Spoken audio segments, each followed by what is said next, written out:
Բարև ձեզ, մեր պայքարն է եւ սա մեր վերջին խոսակցությունն է։ Վերջին խոսակցությունը իհարկե այս շարքի մեջ։ Ես ասել եմ, որ մենք հենց հաջորդ տարվա սկզբից նոր շարք ենք ունենալու, նոր կոնցեպցիայով, նոր թեմաներով եւ էլի այսպես ասած անverջ զրույցներով, որը հուսամ համատեղ հաճելի է, բայց ինչևէ այս մեկը այս շարքի վերջին խոսակցությունն է, իհարկե այստեղ էլ որոշակի պայմանականություն ու պարադոքս կա, թեման, որը մենք ընտրել էինք, նախապես պայմանավորվել էինք այս խոսակցության համար, գիտակցության փոփոխության թեմաներ, գիտակցության հեղափոխության նույնիսկ կամ աշխարհի ընկալման, որը բնորոշ է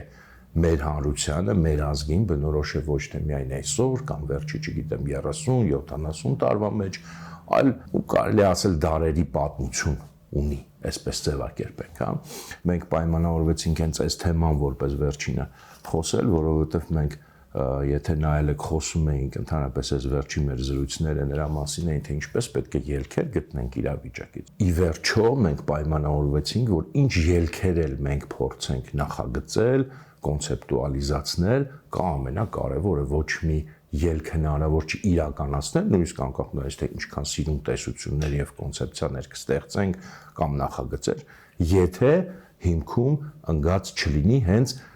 աշխարհի ընկալման, մեր աշխարհի ընկալման եւ գիտակցության, քաղաքական գիտակցություն կուզեք դա կոչեք, ազգային գիտակցություն կուզեք դա կոչեք, հանրային գիտակցություն, ինչ անուն ուզում եք դրեք, դրա արմատական փոփոխությունը, ոչ թե ուղղակի փոփոխությունը եւ դրա համար հենց ասում եմ գիտակցության հեղափոխություն, սա հիմքերի հիմքն է։ Հիմա իհարկե երբ որ մենք այդպիսի թեմա ենք ընտրում եւ ասում ենք սա մեր վերջին խոսակցությունն է, պարզ է որ նման թեմա, որ ինքը ահռելի մեծ թեմա է եւ եւս մի անգամ շեշտեմ ահռելի կարեւորություն ունի, դա մենք կարող ենք ընդհանրապես մի հատ փոքրիկ սկիզբ դնել դրա մասին խոսակցության եւ հետագայում իհարկե տարբեր առիթներով մենք պետք է անընդհատ այս թեմայի տարբեր առումներին վերադառնանք եւ անպայման կվերադառնանք, այնպես որ այստեղ էլ ասելով վերջին զրույց, իրականում այդ վերջը պայմանական է եւ մենք այս մեր շարքը փաստորեն կավարտենք այսպես 3 կետով, պայմանավորվելով, որ անպայման հետագայում կփորձենք այս թեման ավելի ու ավելի լավ բացել ու հասկանալ տարբեր ուրիշ ֆորմատների միջոցով։ Լավ, հիմա ինչ բան է ուրեմն գիտակցության փոփոխությունը, ինչ նկատի ունենք։ Երկու բան կա ընդհանրապես կարևոր, երկու տար կա այստեղ։ Մեկը այնպես ինչպես մենք ավանդապես ընկալում ենք աշխարհը, եւ երկրորդը ինչպես ենք մենք մեզ այդ աշխարհում ընկալում եւ պատկերացնում, որովհետեւ էլ եմ ասում, այստեղ կա խնդիր ոչ թե մեկ օրվա, ոչ թե մեկ տարվա, ոչ թե մի քանի տարվա, ոչ թե տասնամյակի, մի քանի տասնամյակի, այստեղ կա խնդիր բառացիորեն իրոք դարերի եւ կա խնդիր, որ այն ընկալումը աշխարհի, որը մենք ունենք, նախ ինքը adekvat չի, դա նորություն չի, ցավոք սրտի մենք հայերս ինչ որ պահից սկսած մեր պատմության կորցրել ենք կամ չունենք աշխարհի մասին adekvat պատկերացում եւ դրա համար էլ չենք կարողանում adekvat գործել աշխարհում, որովհետեւ բարձր չէ, որպեսզի դու adekvat գործես իրականության մեջ, դու պետք է այդ իրականությունը adekvat պատկերացնես,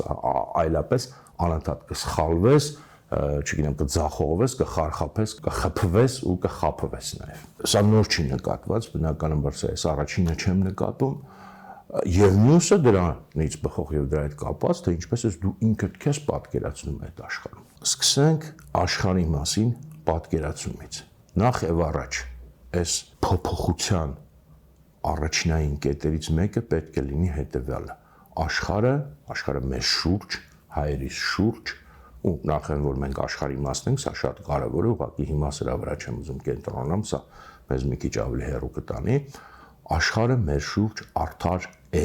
քաղաքական աշխարհը արդար է, միջազգային հարաբերությունները արդար են։ Ինչեւ սա շեշտում, որովհետեւ մեզանում կա այդ պատկերացումը, իհարկե դա ինքն ինչի ձևավորում, դա նաեւ մեր էլիտաները մեծ հաշվով, մեծամասամբ, էլի դարերի ընթացքում կամա թե ակամա ներշնչում են էլիտաները ասել ոչ միայն քաղաքական, ընդհանուր մինչև արվեստ, չգիտեմ, գրականություն եւ այլն, որ աշխարհը անարդար է հայի նկատմամբ, այսինքն մենք անընդհատ ակնկալում ենք ինչ որ մի մեր պատկերացած ձևի արդարություն աշխարհից եւ անընդհատ դա չենք ստանում եւ անընդհատ այս ներածած երեխու դիրքի մեջ ենք մտնում, որ անարդար է Այդ տեսեք մեզ այդ այսպիսի բաներ տեղի ունեցան, ոչ ոք չմիջամտեց, չօգնեց, ոչ ոք ուր են այդ աշխարհի օրենքները, ուր է աշխարհի արդարությունը, բան չի գործում աշխարհի արդարությունը։ Այստեղ խնդիրը նա է, որ ոչ թե աշխարհում չկա արդարություն, այլ որ մենք սխալ պատկերացում ունենք նրա մասին, թե ինչ բան է աշխարհի արդարությունը։ Աշխարհը, կրկնեմ, շատ արդար է եւ մեր նկատմամբ, եւ բոլորի նկատմամբ։ Պարզապես այդ արդարությունը այն չի, ինչ որ մենք պատկերացնում ենք։ Դրա համար եմ ասում, adekvat լինել իրականությանը նշանակում է ճիշտ կերպով դա հասկանալ, ոչ թե վերագրել իրականությանը սեփական ցանկությունները, պատկերացումները եւ հետո նեղանալ, որ դրանք չեն իրականանում։ Դա երեխու մոտեցումն է կյանքին, բուճուրի մոտեցումն է կյանքին, որը ուզում է ինչ որ բան լինի եւ դա չի լինում եւ ինքը սկսում է նեղանալ։ Պետք է տեսնել ինչպես է իրականում գործում։ Իրականում աշխարհի արդարությունը կառուցված է ուժային գործոնի վրա։ Դա չի նշանակում են ինչ որ մենք հիմա մի անգամից երևի պատկերացրեցինք, ով չգիտեմ բռունցք ունի, խփեց, նա էլ ճիշտ է, այդպես կոպիտ չի, բայց հիմքում այո, ուժային հարաբերություններն են, ուրիշ ձևի հիմք չկա, մնացած բոլորը այդ հիմքի վրա աճած տարբեր ինստիտուտներ են, այդ թվում եւ միջազգային իրավունքը, այդ թվում եւ չգիտեմ տնտեսությունը, այդ թվում նաեւ մշակույթը, ամեն ինչը այս հիմքի վրա են աճում։ Երբ որ դու այս տեսանկյունից ես նայում աշխարհում, ամեն ինչ ինչ որ կատարվում է այդ թվում հայ ազգի հետ, արդար է։ Այսինքն, սկզբունքը հետեւյալն է. դու պայքարում ես քո իրավունքների համար, քո սեփականի համար, ցույց ես տալիս, որ դու ինքդ պատրաստ ես, պայքարողունակ ես քո իսկ սեփականի համար, եւ դու ստանում ես, այսպես ասած, փոխհատուցում դրա դիմաց։ Ստանում ես դաշնակիցներ, ստանում ես ընկերներ, ստանում ես արդյունքներ։ Սա է։ Եվ եթե խորանում ես, այստեղ իրոք ոչ մի անարդար բան չկա։ Մեր ամենօրյա կյանքում էլ նույնպես այդպես է։ Մարդը ինքը պետք է ցույց տա, որ ինքը պատրաստ է սեփականի համար, սեփական նպատակ կլինի, սեփական ունեցված կլինի, չգիտեմ, ընկերություն կլինի, ընտանիք կլինի, արժեք կլինի, ինչ որ լինի, պատրաստ է ինքը ներդնել, պայքարել, որպեսզի ինքը հետագան պահանջի արտաքինից, ասի դե իմ նկատմամբ արդար եք։ Եթե ինքը պատրաստ չի, ոչ ոք դա քո փոխարեն չի անելու եւ ոչ մի անարդար բան դրա մեջ չկա։ Եվ կարեւոր է հասկանալ, որ այդպես է գործում այդ թվում միջազգային հարաբերությունների աշխարհը, քաղաքական աշխարհը։ Այլ կերպ ինքը երբեք չի գործել եւ չի գործելու։ Եթե այլ բան է սպասում, միշտ ստանալու ես այդ չհասկացող նեղացված երեխու վրդովմունքը, այն ոնց որ արդարություն թքեմ քո ճակատին։ Իրականում արդարությունը կա, պարզապես պետք է հասկանալ ինչ բան է արդարությունը։ Նաև մենք հակված ենք այս մեր պատկերացման մեջ,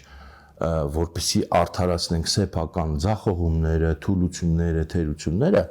ստեղծել sense պատկեր, որ իբր կան sense մեր նման օրինակ խելացի, աշխատասեր, լավ, բարի, բայց թույլ ժողովուրդներ եւ կան չար, հիմար, ոչ աշխատասեր, վատ, բայց ուժեղ ժողովուրդներ եւ սա նույնպես մտնում է այդ անարդար աշխարհի մասին պատկերացման մեջ, այդպես չի լինում։ Եթե դու թույլ ես, եթե դու ձախողվում ես, եթե դու պարտվում ես, եթե ինչ որ բան քո մոտ չի ստացում, դու չես կարող լինել խելացի։ Ուրեմն դու խելացի չես, որպես մարդ, թե որպես ազգ։ Սա պետք է ընդունել, որովհետև մենք շատ հաճախ ենք այդպես փորձում արդարացնել մեր պատմությունը եւ մեր ներկան, այսինքն պատմությունը ասելով եւ անցյալը եւ ներկան, որ ինչու ենք մենք պարտվում, բայց տեսեք մենք օրինակ մշակույթ ենք ստեղծում, այսպիսի բարձր մշակույթ ստեղծող ազգ ենք, չգիտեմ, այս անող ազգ ենք, այն անող ազգ ենք, կառուցող ազգ ենք, շինարար ազգ ենք, բայց քանի որ կան չար ուժեղները, մենք անդադ կորցնում ենք։ Ոչ, ուժեղները կան, որովհետև իրանք ոչ թե հիմար են, ինչպես մենք ենք պատկերացնում, այլ որովհետև իրենք խելացի են, որովհետև հնարավոր չի ձեռք բերել ուժեղի կարգավիճակ այս աշխարհի հարաբերություններում, միջազգային հարաբերությունում, եթե դու լինես հիմար ազգ, հիմար պետություն, հիմար հասարակություն եւ հակառակը անհնար է լինել այդքան խելացի եւ այդքան թույլ եւ ձախողվող։ Դա չի լինում։ Մենք պետք է ընդունենք, որ մենք ձախողվում ենք, որովհետեւ մենք ունենք հենց բանականության պակաս, այսինքն նույն էլի adekvat ընկալման պակաս, adekvat որոշումների պակաս եւ այլն եւ այլն։ Սա մենք պետք է ընդունենք, որ մենք բարի ու խելացի, բայց թույլ չենք, որովհետև այդպես չի լինում։ Թույլ պարտվող նշանակում է, որ մենք խնդիր ունենք հենց այստեղ։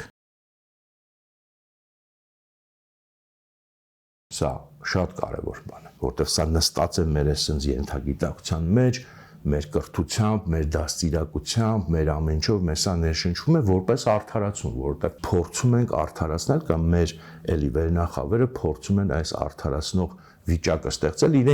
իրենց իսկ ձախողումների, հա, որտեղ դա առաջնորդման ձախողումներ են հիմնականում եւ առաջնորդման ուղեղի խնդիր է, ոչ թե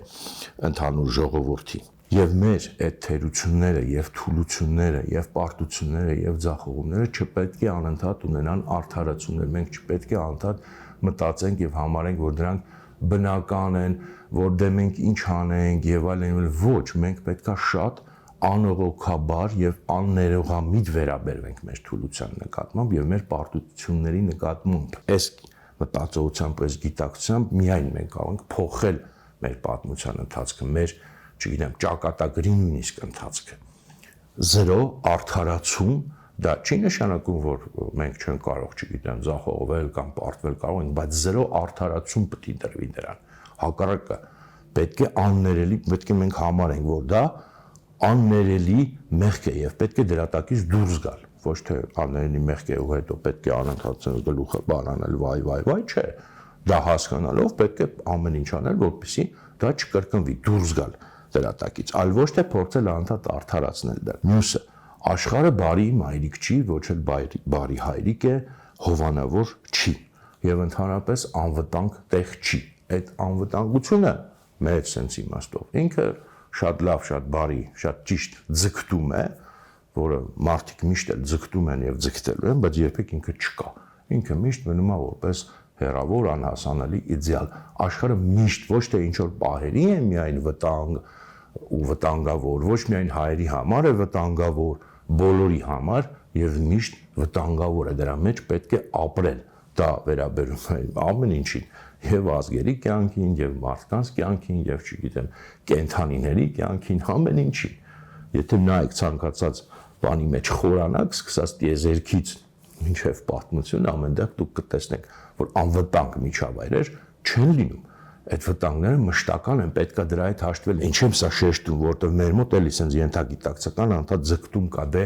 այս մի բանն էլ sense մի ձև անենք ու բրծնենք, հանգիստ ապրենք, չի լինելու երբեք այդ հանգիստ ապրել, որտեղ հանգիստ ապրելը նախատեսված չի։ Ոչ միայն այս մոլորակում, այլև այս անձայրացիր տիեզերքում նման բան նախատեսված չի։ Ապրել նշանակում է ապրել մշտական վտանգի եւ մարտահրավերի մեջ։ Դա նորմալ բնականon ընթացքն է, այլ ոչ թե ինչ որ խախտում նորմայի։ Եվ չի կարելի անդադ անիրական այդ իդեալական ձգտումը, որ էլի պետք է լինի, խառնել նրա հետ, որ ինքը հենց հիմա պետք է իրականանա եւ ուր որակ իրականը, եթե մենք մի քիչ ավելի գլուխներս կախապրենք, մի քիչ ավելի սեղմվենք, մի քիչ ավելի հրաժարվենք, մի քիչ ավելի զիջենք ու կգա այդ բաղձալի հանգստությունը, երբեք չի գա։ Նույնիսկ ճիշտ հակառակը, ինչքան ավելի դու սենց կուզիկանաս, այնքան էլ ավելի քո շուրջ դառնալու է վտանգավոր այդ աշխարհը, որտեղ ուրիշները չեն ապրում այդպես, ինչպես մենք պատկերացնում ենք։ Adekvat օրգանիզմներ այսպես ձևակերպենք ապրում են հասկանալով, որ իրանք վտանգի աշխարհի մեջ են ապրում։ Ու դա վատ էլ չի, հասկանում եք, սա պետք չի նաև ընկալել, էս էլ է կարևոր, վայ, էս ինչ վատ աշխարհ է, չէ, աշխարհը շատ լավն է, անտիժն է, տեսեք անընդհատ վտանգ է, չկա անվտանգություն, դա լավ է։ Նորմալ առողջ հոգեբանությունը դա չի ընդունում որպես վատ բան։ Նորմալ առողջ հոգեբանության մեջ ի սկզբանե ներդրված է ազարտի, պայքարի, այդ ապրելու, այդ կենսունակության ազարտը, այսինքն նորմալ հոգեբանությունը դրանից ազարտի մեջ է ընկնում, երբ որ չկա մարտահրավեր։ Հենց դա նորմալ առողջ հոգեբանությունը դրանից է թոռոմում եւ անկում ապրում։ Անառողջ հոգեբանությունը իհարկե փնտրում է այդ հանգիստը, որը կա ու հանգիստ բացարձակ իմաստով կա գերեզմանում, կա, չգիտեմ, նման տեղերում։ Կյանքում դա չկա։ Եվ ինչի մեջ որ կյանքը շատ է, լիցքը շատ է, նա հենց այդ էլ փնտրում է, ասում է, որտեղ կա մի խնդիր, մարտահրավեր, վտանգ, որպեսզի ես մտնեմ դրա մեջ եւ այդ ազարտը ապրեմ, որտեղ ուրիշ ձևի կյանք չէ լինում։ Սա մենք նույնպես պետք է հասկանանք։ Սա մեր մեջ կա, բնականաբար մենք էլ որպես նորմալ, այսպես ասած, հիմա պայմանական ասած օրգանիզմ դա ունենք, բայց մեր բնազդները փչացած են, քանի որ գիտակցությունը մեր ինքը անառողջ է եւ անառողջ ներշնչված է մեզ անառողջ գիտակցություն եւ մենք ընկալում ենք, որ ամեն ինչ տենց վատ է, լավ չի, ինչ անենք, մեր ճակատագիրն է այդպես, հայի բախտն է այդպես, հայի բախտը ոչ մի կապ չունի այստեղ։ Ամբողջի բախտն է այդպեսին, որ ապրում է վտանգի աշխարհում եւ ել եմ ասում, առողջ հոգեբանությունը դա որպես իր բնական միջավայր է զգում եւ դրա մեջ էլ կյանքի իմաստն է զգում եւ մտնում է այդ վտանգի մեջ, մտնում է այդ խաղի մեջ, մտնում է այդ խաղադրույքների մեջ, այդ պայքարի մեջ եւ հաղթում է։ Մեկ-մեկ նաեւ պարտվում է։ Բայց դա արդեն բնականon ընթացք է։ Եթե դրանից հրաժարվում ես, ապա միշտ ես պարտվում։ Եթե մտնում ես մեջը, հաղթում ես, պարտվում ես, անընդհատ ես ընթացքի մեջ ես լինում։ Եվ ի վերջո այս ամեն ինչը որ խոսում ենք, սա մի քիչ ցած բան է հնչում, պաթետիկ ինչ որ մեկի համար կամ ռոմանտիկ, բայց ի վերջո սա շատ պարզման է, սա պարզապես հասուն չափահաս մարդու գիտակցության մասին է խոսքը։ Ազգը նույնպես պետք է ունենա հասուն չափահաս գիտակցություն, որտեղ ինչ բան է չափահաս հասուն մարդը։ Դա այն մարդն է, որը մտնելով կյանք, արդեն հասնելով այդ տարիքին, ձեռք բերելով որոշակի փորձ, ինքը հասկանում է ամենակարևորը, որ իր կյանքի պատասխանատվությունը իր վրա է, իր խնդիրների լուծումը իր վրա է, որ ինքը մեկն է այլ բազմաթիվ էլի այդպիսի սուբյեկտներից չափահաս, որոնք ունեն տարբեր հնարավորություններ, կարողություններ, չգիտեմ, մեկը էս ունի, մեկը այն ունի, բայց բոլորն են մեծ հաշվով ունեն ինչ-որ մի բան, որով կարողանում են իրենց եւ պետք է իրենցը պաշտպանեն, իրենցը հաստատեն եւ սա է կյանքի իմաստը եւ հասուն մարդը դա գիտի, որ ինքը մեծ հաշվով մենակ է իր աշխարհում եւ այդ մենակության մեջ պայքարելով ինքը ձեռք է բերում նաեւ ընկերներ ու դաշնակիցներ, եթե ինքը պատրաստ չէ իր խնդիրների հետ առերեսվել, իր վտանգների մարտահրավերների հետ առերեսվել, իր վրա վերցնել, ոչ մեկ ուրիշ ոչ մեն չի վերցնի, այլև իր հետ էլ ոչ մի գործ չի ունենա մեծ հաշվով։ Սա էլ եմ ասում, բարձ չափահաս մարդու գիտակցությունն է եւ չափահաս ասում մարդը չի բողոքում աշխարհից, ասում վա ինչ վատնա էս աշխարհը կամ էս ինչ անեմ, էս ինչ խնդիրներ եկան թափվեցին վրաս։ Էս է կյանքը։ Ուզում ես ապրի, չես ուզում մի ապրի։ Նույնը վերաբերվում է ազգերին, անիմաստ է բողոքել նրանից, որ կան խնդիրներ կամ անիմաստ է, եթե դու համարում ես, որ դու իզորու չես ընդհանրապես ապրել, այսինքն անընդհատ առերեսվել մարտահրավերների հետ եւ լուծել դրանք, ուրեմն թե ինչ ասեմ, դու իրոք այդ հասունության բանը չունես, կան կյանքի այլ ֆորմատներ այդ դեպքում, որոնք այն մարդկանց համար են, որոնք այսպես տարբեր պատճառներով, օբյեկտիվ պատճառներով, շատ անգամ սուբյեկտիվ պատճառներով իզորու չեն չափահաս մարդու կյանք ապրել, եւ այդ դեպքում կա հովանավորյալ կյանք, բայց եթե սա քաղաքական բանով ենք արդեն փոխակերպում ենք քաղաքական լեզվի, այդ դեպքում անկախ ազգի կարգավիճակի մասին պետք է մոռանալ։ Կարելի է դրա մասին խոսալ, տենց ինչ որ սիրուն բաներ ասել, ֆորմալ հռչակել, նույնիսկ պայքարել դրա համար իբր, բայց պետք է մոռանալ։ Անկախ ազգ նշանակում է չափահաս գիտակցություն, նշանակում է չափահասների մեծերի աշխարհ, որտեղ դու գործում ես սեփական պատասխանատվությամբ, որտեղ դու ես տերը քո որոշումների, ճակատագրի, նպատակների եւ դու ես լուծողը քո խնդիրների։ Եվ էլ եմ ասում, երբ որ դու դա ես, միայն այդ դեպքում դու գտնում ես նաեւ ուրիշներին, որոնք պատրաստ են քեզ հետ լինել։ Եթե դու չես, կարող է գտնես հովանավորներ, որոնք կասեն լավ, դե ապրի sense քո համար, բայց անկախ դու լինել չես կարող, անկախ նշանակում է հենց սա,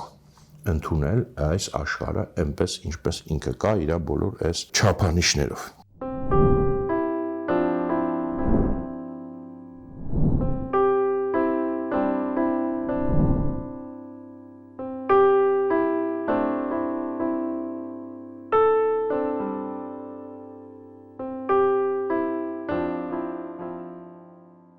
Եվ մյուս բաղադրիչը,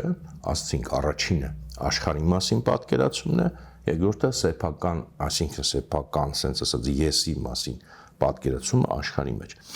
Այստեղ էլ խնդիրը էլի այդ թուլության մասին պատկերացումն է, այն որ էլի մեզ ներշնչված հիմնական գերակայող պատկերացումը, ինքնապատկերացումը, մենք թույլ ենք, մենք փոքր ենք, մենք անկարող ենք։ Սա, եթե մենք սա չփոխենք, երբեք ոչ մի բանի մենք չենք հասնի, երբեք անհնար է ինչ-որ բանի հասնել, եթե դու մտածում ես, որ դու թույլ ես։ Հիմա, եւ իհարկե մենք թույլ չենք, խնդիրն է, որ ոչ մի բան էլ այս աշխարհում, էլի ոչ ոք այս աշխարհում ինքնին թույլ կամ ուժեղ չի լինում։ Նախ ինչ որ կա, եթե կա,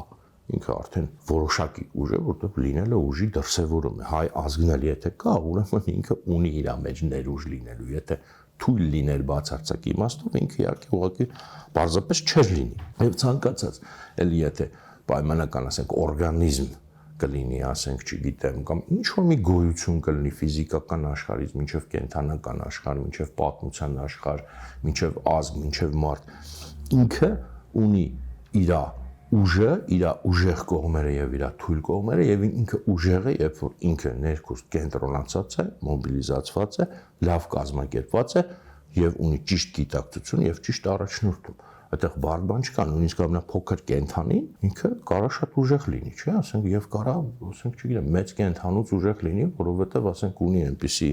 այսպես ասած, զենքեր, կարողություններ, որի դեմ այդ մեծը ոչինչ բան չի կարող անել, այսինքն այստեղ քանակով չի մենակ որոշվում։ Որոշվում է շատ տարբեր այլ հանգամանքներով։ Եվ բնականաբար հայազգը նույնպես ունի այդ ներուժը։ Պարզապես հայազգի խնդիրը ոչ թե այդ ներուժը չունենալն է, հայազգի խնդիրը առաջնորդում չունենալն է, առաջնորդումից զրկված լինելն է եւ դրանից բխած արդեն կազմակերպվածությունից, ճիշտ կազմակերպվածությունից զրկված լինելը եւ խնդիրը այն է, որ այդ թուլության գիտակցությունը, թուլության այդ սեփական թուլության մասին պատկերացումը ինքը ծնում է միայն նորանոր թուլություններ եւ թուլացումներ, երբ որ դու ընդունում ես դա, որ թույլ ես, անկարող ես եւ փոքր ես, դու սկսում ես էլ ավելի ու ավելի, սա անverջ ցիկլ է, դու չես կարող այդ ցիկլից դուրս գալ, դու էլի անverջ ու անverջ թուլանալու ես իսկականից, որովհետև այդ ճանապարհը ավարտ չունի, թուլության այդ արդարացումը ինքը փախուստ է իրականությունից, պետք է ոչ թե դա այդ թուլությունը տենց ընդունել որպես իրողություն, որտեղ դա թվում է դա այ տեսեք, բայց դա իրականություն է։ Նախ դա իրականություն չի, դրա մասին շատ երկար կարելի է վիճել եւ խոսել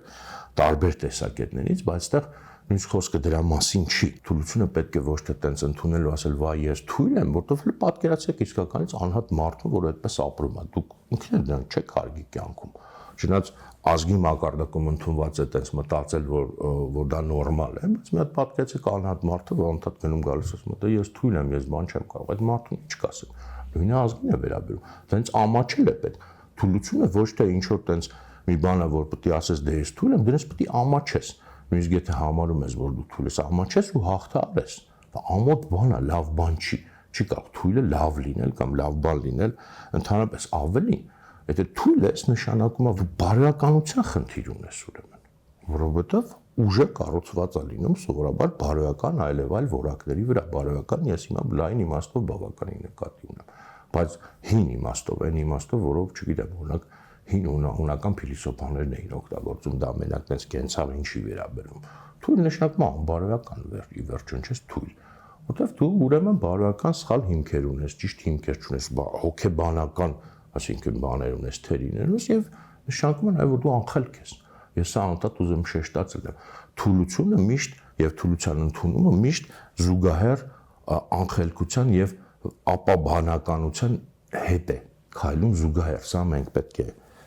այսպես ասած մեր մեջ բան է, որ այլի անընդհատ այդ արդարացման դռները չգտնենք, որ թույլ ենք, բայց խելոք ենք, չէ։ Թույլ նշանակում է որ խելքի խնդիր ունես։ Եվ ընդհանրապես ոչ մի ազգ ես աշխարհում ինքնին թույլ կամ ուժեղ չի լինում։ Այդ այդտենց մեր պատկերացած ուժեղ ազգերը իրանք այնպես երկնքից չեն իջել ուժեղ։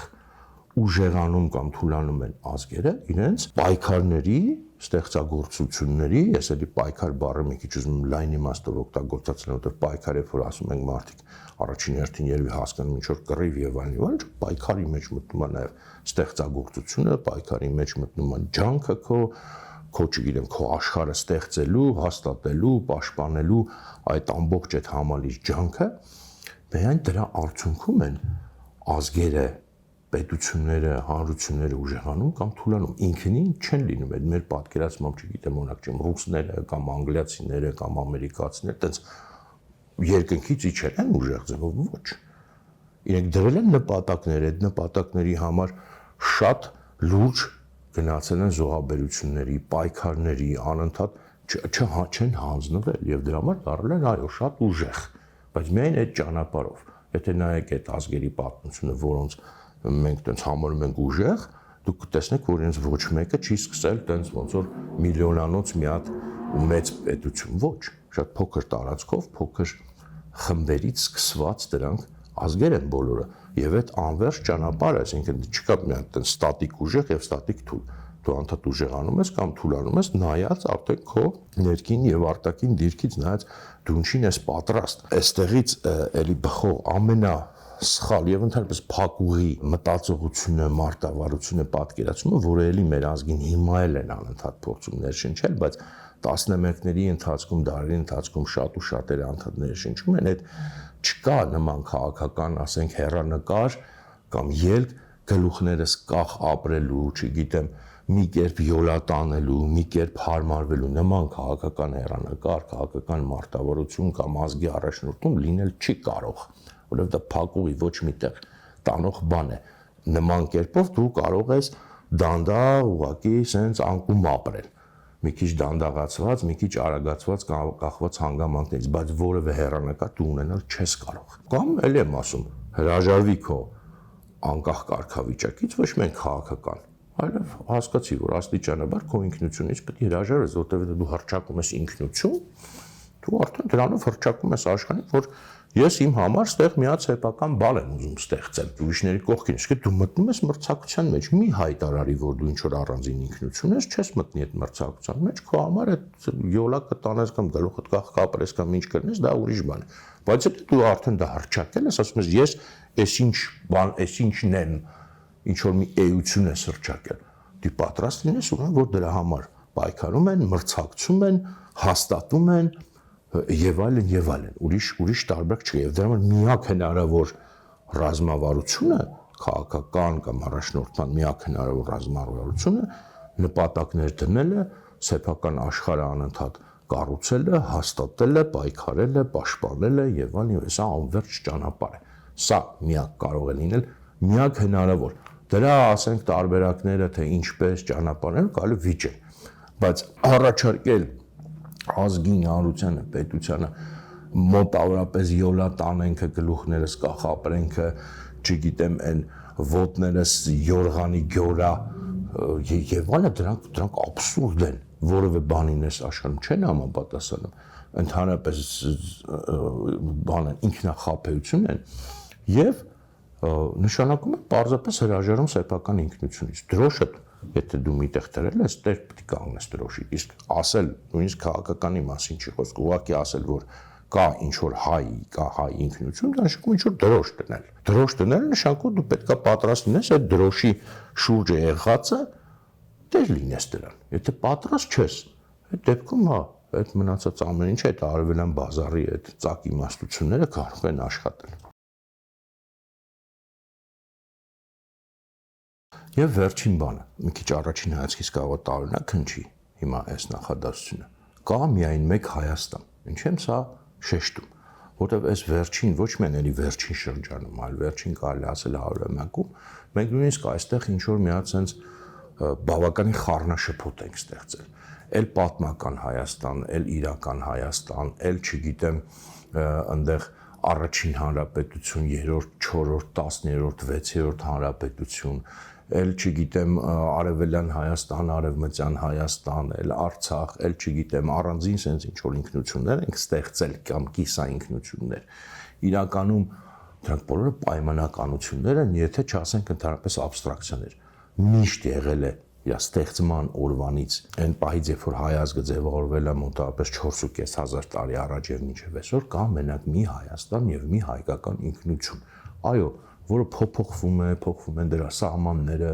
փոխվում է դրա, չգիտեմ, բովանդակությունը, դա բնական ընթացքում ապրում է, ինչ որ ապրում է, ինքը փոխվում է եւ էլի անվերջ փոխվելու է։ Երբեք մենք դա տենց միացած չենք ֆիքսելու վերջնական, այ սա է Հայաստանը եւ սա է հայկական ինքնությունը, ոնց որ մարդը չես կարող ասես, չգիտեմ, կա առաջին հրանտ, երկրորդ հրանտ, երրորդ հրանտ կամ չգիտեմ, արևելյան հրանտ, արևմտյան հրանտ եւ այլն,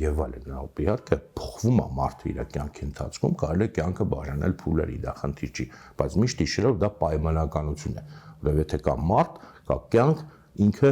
մեկն է, միշտ մեկն է, ծնված օրվանից մինչև մահ ինքը մեկն է լինելու եւ նույնը ազգային ինքնությունը, դա կյանք է։ Նույնը երկիրն է, որտեղ երբ որ ասում ենք Հայաստան, նկատի ունենք բարձր ոչ միայն այդ աշխարհագրական զուտ տարածքը, այլև ինքնությունը ամբողջ դրա հետ կապված եւ կա մենակ մեկ Հայաստան եւ միշտ եղել է եւ մենք ապրում ենք դրա մեջ, մենք այդ ինքնության մասն ենք, մենք դա ստացել ենք մեր նախնիներից եւ փոխանցելու ենք ուզած մեր սերունդներին։ Սրա վրա մենք պետք է կենտրոնանանք, այլ ոչ թե անընդհատ ինչ որ անիմաստ բաժանումներ գտնենք, մեր ուղեղները զբաղացնենք ինչ որ աբստրակցիաներով եւ դրա արդյունքում նորից ու նորից պապալվենք։ Կա պատմության ընթացք, կա անընդհատ փոփոխություն, անընդհատ դինամիկա, բայց դրա մեջ կա ընդհանրապես մեկ կյանք, մեկ սուբյեկտ, մեկ էություն, այդ մի Հայաստանը, մի հայկական ինքնությունը եւ շատ կարեւոր է այս իմաստով, որ մենք հասկանանք, որ երբ որ մենք հռչակել ենք Հայաստանի Հանրապետություն, դրանով իսկ մենք արդեն ասել ենք, որ մենք ոչ թե ուղղակի ինչ որ մի հանրապետություն ենք ուզում ստեղծել, անկախ մեր կամքից, մենք կարող ենք դա փորձենք ինչ որ ձևի մեկնաբանել, չենք կարող, որովհետև մենք ասենք Հայաստանի Հանրապետություն, ոչ թե ասենք Ֆրանսիայի կամ Վրաստանի կամ Պապուա Նոր Գվինեայի, Հայաստանի, այդ Հայաստանին իմաստ ունի, եթե դա իմաստ չունի, եկեք հանենք դա անվանումից։ Դա նշանակում է, որ մենք այս հանրապետությունը հռչակել ենք այդ Հայաստանի համար, այսինքն Հայաստանն է այստեղ բովանդակությունը, հանրապետությունը դրա հերթական պատմական դրսևորումն է, չգիտեմ, եղել է թագավորություն, հիմա հանրապետություն, վաղը կարող է, չգիտեմ, ինչ լինի, ջամահերիա լինի, ասենք, ու բարձրայի կատակով եմ ասում կամ պայմանական եմ ասում, ինչ որ ուրիշ անուն լինի, բայց էությունը մնում է Հայաստանը եւ քաղաքական նպատակը դա է Հայաստանը եւ հայկական ինքնությունը, այլ բացատրություն չի կարող լինել, թե ինչենք մենք Հայաստանի Հանրապետությունն ես համարում, որտեվ իհարկե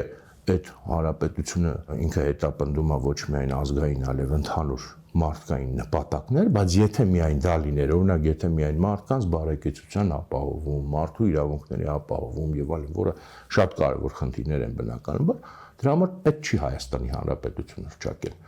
Կամ պետություններ, որոնք այդ խնդիրները արդեն լուծել են, կարելի է միանալ իրենց, չգիտեմ, Ֆրանսիային կարելի է միանալ, ու հիմա Ֆրանսիան այդքան լավ օրինակ չի կայուն պետության, Նոր Զելանդիային օրինակ կամ Ավստրալիային, որովհետև դրանք արդեն կայացած պետություններ են, իմաստ չունի մի հատ առանձին ինչ որ Հայաստանի Հանրապետություն ստեղծել ես լեն ու բոլ աշխարհում, եթե դու մեջը չես դնում բացի այդ ամենից քո սեփական նպատակը, քո ինքնության նպատակը, դա արդեն ներդրված է այդ իսկ պետության անվամամբ եւ հռչակմամբ։ Եվ եթե այդպես է, ուրեմն մենք պետք է հասկանանք, որ այս պետությունը, այդ ինքնությունը պահելու, ստեղծելու, զարգացնելու, դրա համար պայքարելու համար է։ Չի կարող ուրիշ բանի համար լինել։ Դա է այս պետության քաղաքականության նպատակը, հայկական ինքնությունը։ Ուրիշ բան չի կարող դրանից ավելի վեր լինել կոնկրետ այս հանրապետության, այս պետության համար։ Եվ ուրեմն այսքանից հետո երևի մի հատ հարց տանք կարճ, որովհետև մեր շարքի ամբողջ անունը մեր պայքարը, իսկ ո՞րն է ի վերջո այդ մեր պայքարը, ճիշտ է մենք դրա մասին 2 տարի խոսել ենք, մեր պայքարը ասելով մենք նկատի ենք ունեցել եւ այն ինչը որ եղել է, վերլուծությունը դրա,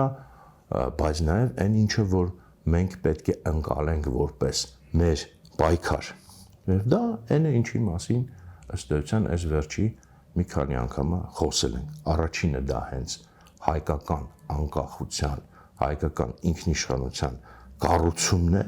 դրա բովանդակության կառուցումը, ոնց որ անցյալ անգամ խոսեցինք, եւ կառուցումը սեփական նախ եւ առաջ փորձից եւ նպատակներից ելնելով, այնպես որ ցանկացած փոխառություն մենք յուրացնենք, վերցնենք, ելնելով հենց այդ նպատակներից, այդ պատկերացումից, դա է մեր պայքարը մեծ իմաստով, եւ մյուսը այդ ինչի մասին այսօր խոսացինք, adekvat գիտակցության ձեռքբերումը, վերջապես տեղափոխումը adekvat աշխարհ, մեծերի աշխարհ, ուժեղների աշխարհ, չափածների աշխարհ, որտեղ ուժեղ են բոլորը, խելացի են բոլորը, այդ թվում նաև դու։ Սա է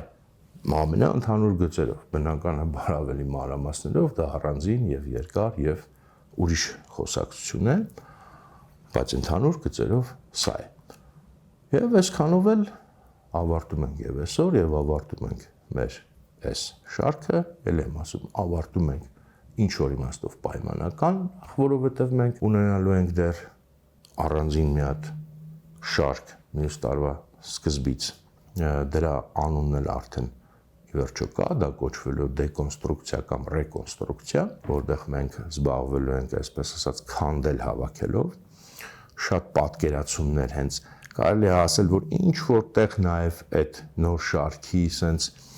ծրցամը այսօր հենց տվեցինք, որովհետև այդ նոր շարքում մենք հիմնականում անդրադառնալու ենք մեզանում, մեր գիտակցության մեջ հենց ամրապնդված տարբեր այլև այլ այսպես պատկերացումների, որոնք մենք համարում ենք հաստատ, որ դա տենց է, այդպես է, դա ապացուցելու կարիք չունի, մենք փորձելու ենք դրանք միած sense քանդենք սկզբից, հասկանալ իսկականից, դրանք այդքան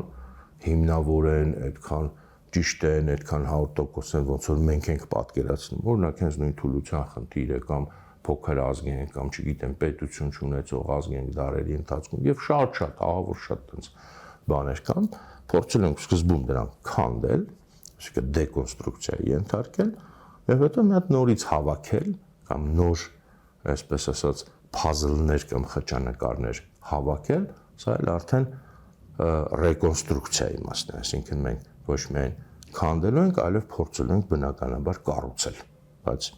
մեկը մյուսով պայմանով կառուցելու համար հաճախ պետք է մի հատ դաշտը մաքրես եւ հակառակ։ Այդ արդեն հաջորդ տարվանից մենք վերին օգնությամբ կսկսենք, նախապատրաստական արդեն փուլում ենք, կոնցեպցիան կա, մնացած բաները կամաց հավաքվում են եւ այսօր դրանով նաեւ այս մեր վերջի խոսակցությունը ինչ որ ձևով արդեն կամուրջ է դեպի մեր հաջորդ շարք, ճիշտ է, դա մի քիչ այլ կոնցեպտ, մի քիչ չէ, լավ էլ այլ կոնցեպցիա է լինելու, այլ արդեն թեմաները այլ տեղեր են հաճախ տանելու, ավելի լայն են լինելու, ավելի բազմազան են լինելու, իսկ այսօր էլ եմ ասում, այսքանը ես իհարկե շատ շնորհակալ եմ բոլորիդ, ովքեր այն համբերությունը ունեցան, որ այս 2 տարի եւս հետևեցին, մասնակցեցին մեր զրույցներին, շատ շնորհակալ եմ բոլորին, ովքեր որ մեկնաբանել են, արձագանքել են, էլի մի անգամ պետք է բոլորից ներողություն խնդրեմ, որ ցավոք սրտի չեմ կարողանում, չեմ հասնում, շատ եմ ուզում իրոք, չեմ կարողանում, չեմ հասնում ձեր շատ հաճախ, շատ հետաքրքիր, շատ լավ իրոք մեկնաբանությունների, ինչի գիտեմ, պատասխանել կամ նամակներով եք ինձ գրում, ցավոք սրտի դա ոնց որ դառնում է առանձին գործ։ Ես անդադ ինձ տրամադրում եմ, որ պետքա սկսեմ դրանց ռեգուլար պատասխանել, բայց ցավոք սրտի օբյեկտիվ հանգամանքները անդադ ինձ ապացուցում են, որ դա անհնար է այն ձևով ոնց որ ես պատկերացնում, որտեղ ես չեմ էլ ուզում էլի մարդկանց իմիջիայլոց պատասխանել, մարդիկ նորմալ լավ հիմնավորված կարծիքներ կամ հարցեր են տալիս, ես իհարկե ինձ պարտավոր եմ զգում նույն ձև հիմնավորված պատասխանել, բայց ցավոք սրտի առայժմ գոնե ոչ մի կերպ չեմ կարողանում ճիշտ ձևը գտնել, որ դա տեղավորեմ իմ sense ամենօրյա այդ ռեժիմի մեջ, այնպես որ էլի ներողություն եմ խնդրում, բայց համենայն դեպս մի բան արդարացում կարող եմ ասել, որ ես կարդում եմ որպես կանոն եւ փորձում եմ հաշվի առնել, մտովի դեպ շատ հաճախ պատասխանում եմ ձեզ, հասկանում եմ, որ դա շատ քիչ է, բայց համենայն դեպս ինձ համար միևնույն է դա կարևոր է, որովհետեւ կարող է թվալ, որ անկարևոր է մարդու համար, դա չի արձագանքում, իրականում չեմ հասցնում արձագանքեմ, բայց ինձ համար միևնույն է մնում է կարևոր, որովհետեւ ես սա միևնույն է ինչքան էլ sense նկարելուց ես մենակ եմ նստած, ես ընկալում եմ եւ համարում եմ զրույց, այսինքն ես ձեզ հետ զրուցում եմ, մենք զրուցում ենք եւ ձեր արձագանքը միշտ իմ մտքի մեջ է եւ բնականաբար միշտ ինձ շատ կարեւոր է։ Այդ շնորհակալությունն էլ եւ միաժամանակ ներողությունն էլ հայտնում եմ եւ մնացածը ինչպես միշտ կհանդիպենք, ոչ միտեղ մենք իրարից չենք կորի։ Ստեսություն եւս մի անգամ շնորհակալություն բոլորիդ։